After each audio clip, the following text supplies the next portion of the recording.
Dylan and Tari tonight? Or No, sorry, I it's- apologize, not Dylan and Tari. Dylan and Jeff. Yes, they're both available.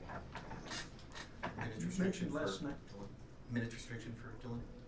No, obviously he's worked his way up, and something that can be re-aggravated if he gets hit on it, but nothing to do with legs or minute wise. He's worked his way up, and he's got good enough shape, and so he'll be good to go. No restriction at all.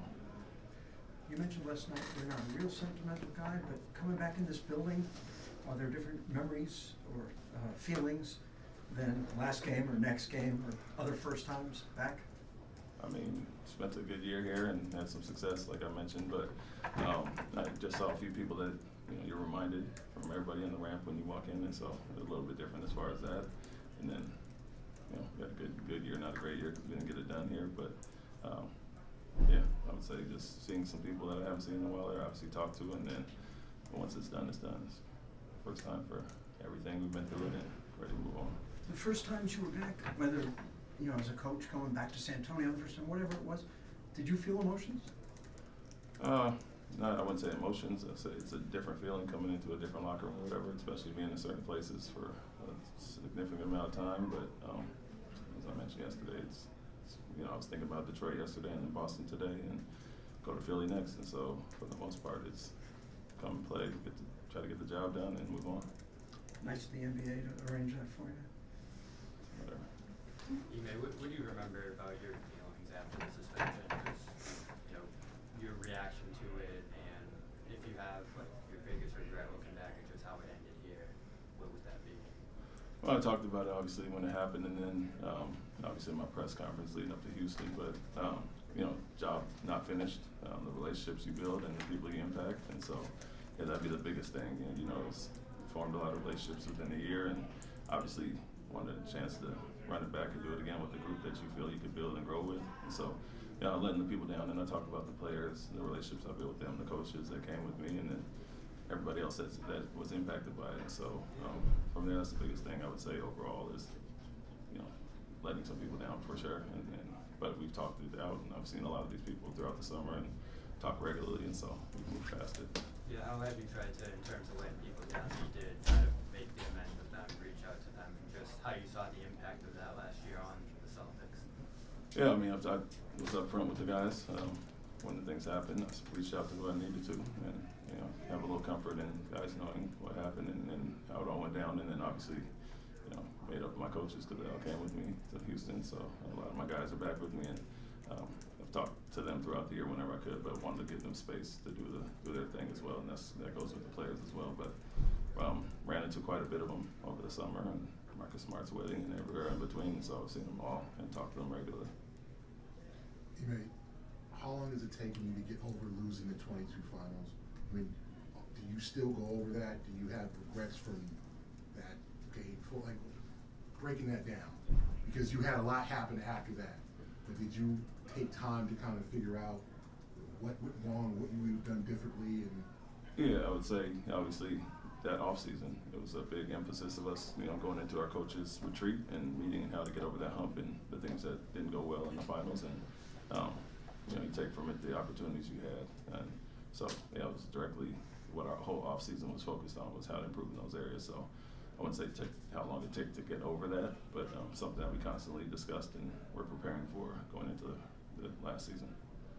You kept Joe Mazzulla on your staff, which is not something people typically do, having a holdover from the previous coach, and obviously now he's taking over. What did you see in him to keep him on staff, and did you see any of the future head coaching potential in him when he was working with him?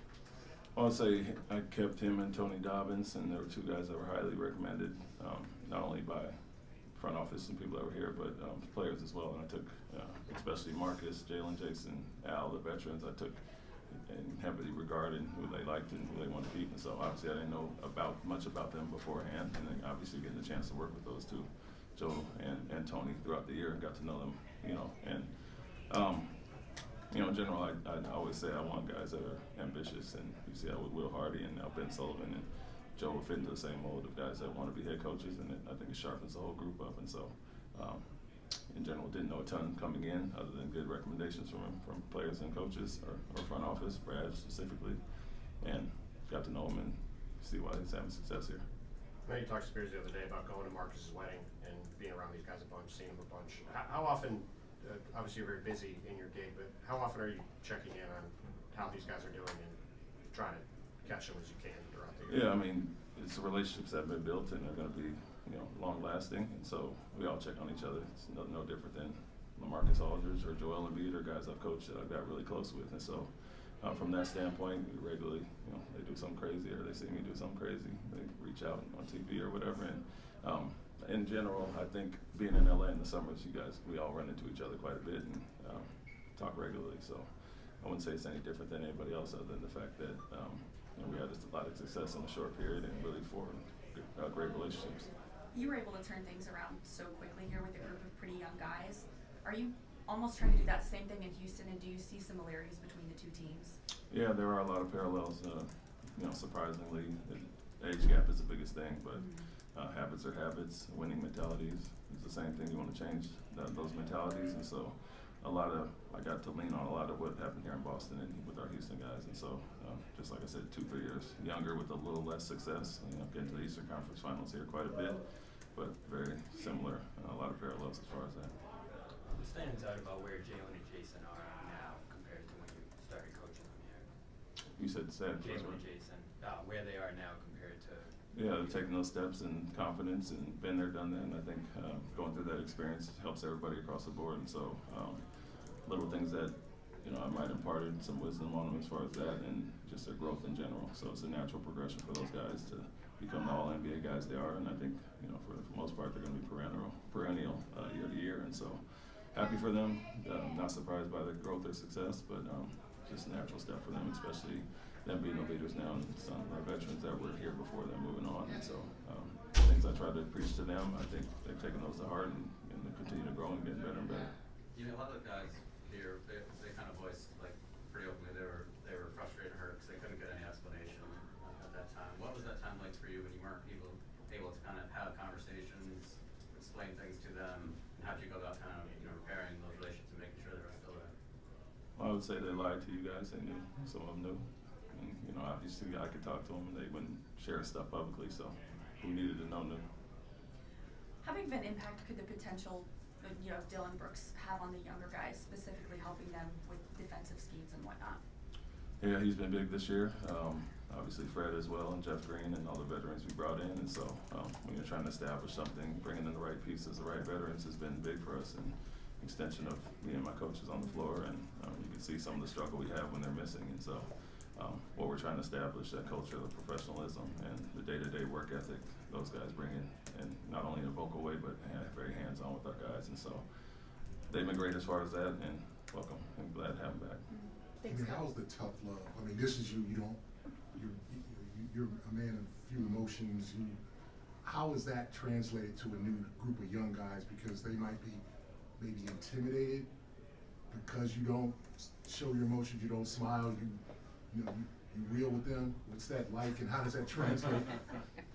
No, it's been good. I think when you've lost and the amount of losing they've done over the last few years, they were welcome to it, receptive to it, and bought into everything we're doing. And like I said, the veterans coming in has played a big part of that. But you know, winning 19, 20, and 22 games over 3 seasons, you kind of welcome a different change of accountability, of a way of being coached, and you know, forming those relationships is the same thing regardless of when I was here or anywhere else I've been. And so that's who I am, and you can only be who you are, and they understand that coming in, and like I said, they've been great with it, and so I'm not really worried about the young generation as far as that. Alperin says he wants to be coached like a European coach, and coach hard as far as that, and Jalen and Jabari as well, and so they've asked for that and welcomed everything I've done so far in my staff, and I'm not really worried about that as much. I think they bought in pretty well, and we've seen the results somewhat. Thanks, Coach. Thank you. Thank you.